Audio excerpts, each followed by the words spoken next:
C'est parce que nous en avons qui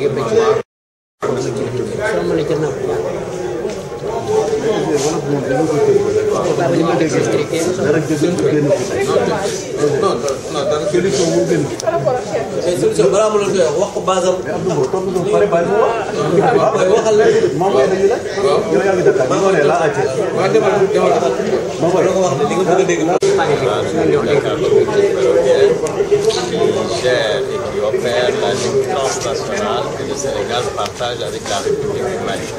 Ce qui veut dire donc concrètement que les problèmes de cette ligne sont des problèmes qui appartiennent aux deux États et être gérés ensemble par les deux États. Ce qui fait que souvent, dans la gestion de la crise, nous sommes obligés de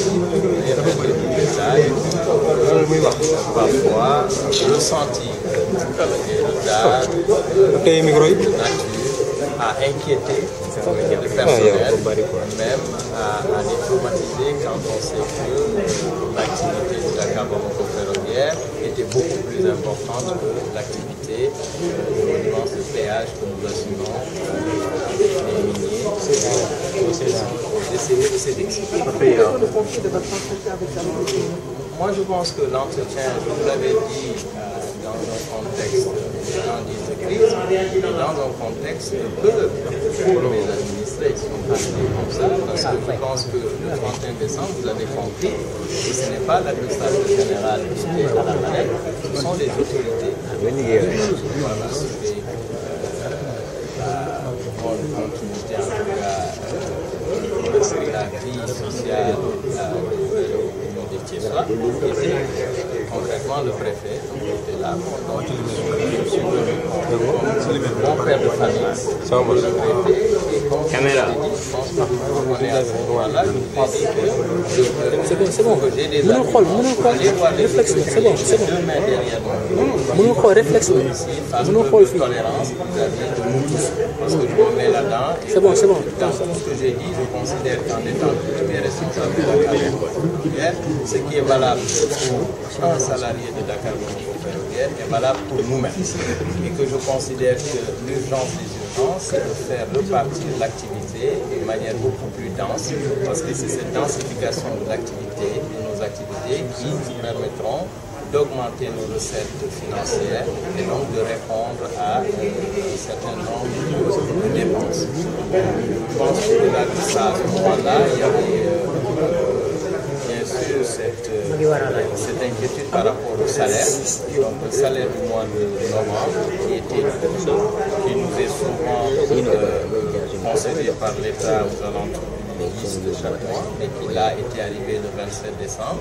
Mais je me réjouis de voir que le salaire du mois de décembre, qui devait être dû au 10 janvier, a été payé le 3 janvier. Donc, ça veut dire que l'État a été peut-être l'État, notre actionnaire. Parce qu'il faut le dire, ce sont les deux États qui sont nos actionnaires. C'est souvent pour ça que je veux préciser que nous sommes l'État, parce que c'est l'État des deux États du Mali et du Sénégal qui sont actionnaires à part égale de Dakar Bamako ferroviaire. Donc forcément, lorsqu'il y a des décisions stratégiques qui engagent la vie de Dakar Bamako ferroviaire sur plusieurs années, nous sommes obligés d'aller au comité inter-État qui réunit les responsables des deux États pour prendre et valider ces décisions-là. Et en cela, j'avais dit déjà il y a une semaine que j'étais venu aux responsabilités il y a 8 semaines. En 8 semaines, et ce qui est clair ici, vous l'avez dit, vous êtes des Thiès, donc je pense que c'est Thiessois, c'est que le Dakar Bamako ferroviaire est dans une crise. Une crise qui ne date pas de Dakar Bamako ferroviaire. La crise, elle date de la concession, parce que là également, il y avait des difficultés. Mais je pense que l'essentiel aujourd'hui, quand j'ai accepté ce challenge-là, c'est parce que j'avais, et j'ai toujours le sentiment, que c'est vrai que c'est difficile, mais c'est possible. Mais ce n'est possible que si nous sommes tous ensemble. Et donc, quelles sont les conditions pour que l'activité reprenne? C'était d'abord de mettre en place, à mon avis, un plan d'action qui soit à la mesure de nos États.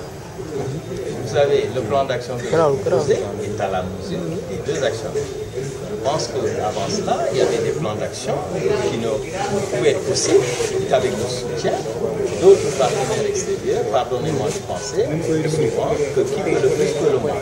Et nous devons, ma génération surtout, nous devons apprendre à dire, nous élites, nos populations, nos peuples, il est temps que nous fassions des politiques de développement qui soient à la mesure de nos ressources. C'est pour ça que j'ai commencé par, disons, administrer, puisque c'est une structure malade. Hein, je suis comme un médecin, et je pense que les populations que vous êtes, avec force raison, il est légitime que vous soyez pressés, qui est de l'état du malade.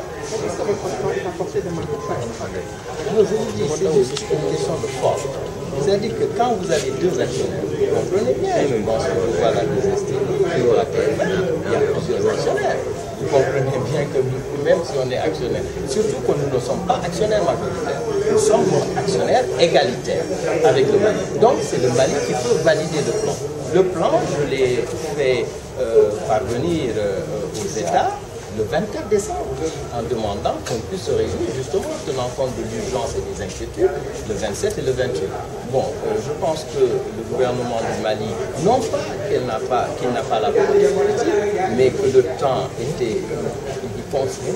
Non, parce qu'il y avait aussi, il faut le confirmer, des camarades qui sont dans une grève de la faim à la gare de Bamako. Mais ils diront avec moi que ces gens, la première chose qu'ils ont dit, c'est que notre administrateur n'est pas concerné, parce que nous savons que depuis 8 semaines, on sait qu'il faut sortir la cave de la rivière, et ça allait là. Bon, donc je pense que je ne suis pas venu ici, moi, pour constater des divergences avec eux. Je vous l'ai dit que vendredi dernier, nous n'avons pu constater que des convergences. Bon, maintenant, je n'ai pas l'habitude de me dérober, j'étais là également, je n'ai pas dit eux, j'ai dit nous sommes tous concernés par une sous-activité et que je souhaiterais que nous fonctionnions. Mais les éléments de langage, c'est vrai, pour le diplomate de carrière que je suis aussi, que j'ai été, l'élément de langage est important. Donc c'est pour ça que quand j'ai senti que le langage n'avait pas été compris, que l'expression avait pu être mal interprétée, j'ai dit aux gens que c'est une incompréhension et cela, ça a été levé. Donc je suis venu aujourd'hui pour lever. D'ailleurs, nous nous sommes parlé, et ça c'est intégré. Et je pense qu'hier à la radio, je l'ai dit également. Donc ça c'est derrière nous. Maintenant, il y a les problèmes ponctuels. Ponctuels, je ne sais pas, parce qu'il y a quand même des problématiques qui sont structurelles. Et c'est ce que je leur ai dit. J'ai trouvé des situations. Est-ce que c'est le lieu à la radio de dire tout ce que j'ai trouvé?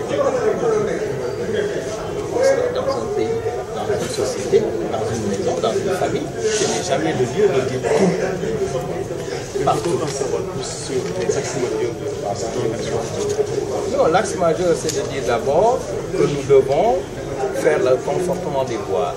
Le confortement des voies nous permet de faire repartir en 6 mois, travaux, les trains et de les faire remonter sur Bamako. Donc vous constaterez que c'est très important. Ce qui veut dire que si nous le réussissons, nous pourrons avoir un chiffre d'affaires sur 2019.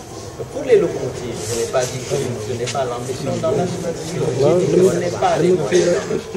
Et que nous avons des moyens dans le et que ça nous apporte un service. Donc en attendant, je vous l'ai dit à l'instant, je suis parmi les équipes de je veux compter d'abord sur nos propres ressources. C'est pour ça que j'ai dit. Mais ce n'est pas que le confortement. Je me suis engagé dans beaucoup de gestion. Je suis dans une gestion de crise. J'ai engagé beaucoup de chantiers. Et c'est d'ailleurs pour ça que nous avons duré. Et pourquoi j'ai demandé un colloque, un séminaire pour le complot? C'est pour le dire ce que j'ai trouvé. Et qu'en toute responsabilité, chacun d'entre nous puisse dire où le plan aller. Et que je ne suis pas, je ne dis pas que je ne suis pas dans une conformité pour mes responsabilités. Mais on ne peut pas me demander d'être responsable de ce que je n'ai pas acté. Mais de continuer une gestion, une forme de gestion qui ne me paraît pas d'abord pertinente, qui ne me paraît même pas juridiquement. Voilà. Donc c'est ce que je leur ai dit. Je pense qu'ils ont accepté ça, ils ont apprécié. Donc nous irons à ce colloque-là, qu'ils apprécient parce qu'il faut, c'est leur maison. Je pense que quelqu'un a parlé de Dakar Bamako ferroviaire, mais c'est Dakar, c'est le Dakar Niger d'abord, c'est 96 ans. C'est Ibrahima Sarr, c'est beaucoup de gens, c'est pour ça que je comprends leur conscience syndicale, leur conscience sociale. Donc en cela, ils ont posé aussi des problématiques sociales. La vie sociale, je le rappelle souvent, que si je dois être honnête avec eux, parce que c'est ce qu'ils me demandent, c'est de leur dire ce dont j'ai les moyens. Ce dont je n'ai pas les moyens parce que Pierre ou Paul l'a fait en son temps. Peut-être que Pierre ou Paul soit avait beaucoup plus de recettes que moi, ou Pierre ou Paul pensait qu'il était beaucoup plus facile de leur mentir. Ce n'est pas mon genre. Et donc, en cela, que nous devons aller ensemble, nous asseoir pour regarder, parce que c'est notre maison, pour regarder comment nous devons pouvoir faire pour gérer ça. Mais sur les problématiques concrètes, donc les salaires, c'est de dire que les salaires ont été payés. Et je le dis, pour le mois de décembre, ça a été payé en avance d'une semaine. Donc nous devons nous réjouir que notre actionnaire, l'État du Sénégal, ait fait cela et donc remercier le chef de l'État et l'ensemble du gouvernement, mais aussi l'honorable député, le président Afougo, qui est là, pas pour une connotation politique, parce que d'abord c'est mon ami. Hein. Nous avons tous, comme vous le savez, des engagements de jeunesse politique et de jeunesse syndicale. Donc cela nous lie depuis fort longtemps et donc de la même solidarité que je peux faire preuve à son égard, je pense que son implication est d'abord celui d'un frère, d'un ami et d'un compagnon avant d'être celui d'une autorité parlementaire. Bon, donc tous nos remerciements lui vont. Mais voilà, donc ça c'est sur les salaires sénégalais, c'est des revendications sénégalaises. Sur les retenues sociales, ce que j'ai dit, c'est que je ne suis pas là. Là, 800. Ce que j'ai trouvé, il faut que je puisse le démontrer. Le régler, je vais le régler. Mais que je veux plus avancer dans ce que les autres. Je ne veux pas, dans tous les mois, être dans les mêmes problèmes. Mais ça, on va en discuter calmement. La nécessité de l'opposition.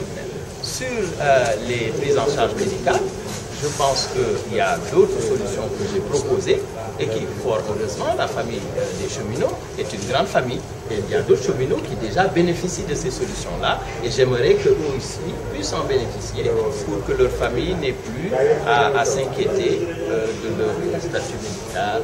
Voilà. Donc il y a eu des solutions, mais je pense que je les comprends. Vous savez, la dynamique syndicale, pour avoir fait du syndicalisme étudiant, ce n'est pas ici. Ils peuvent annoncer cela parce qu'il faut qu'ils aillent à leur base, ensemble avec leur base, apprécier ça et apporter à leur base les garanties que nous leur avons données. Non, ce n'est pas une question d'espoir, vous l'avez compris. Je dis ce que je peux faire, je ne dis jamais ce que je ne peux pas faire. Et je pense qu'avant lundi, ce que j'ai dit, je commencerai par l'acter, je l'ai déjà acté puisque je suis venu en ayant payé mes salaires avec une semaine d'avance. Ce qui n'était pas le cas de temps et de temps. La mise en œuvre.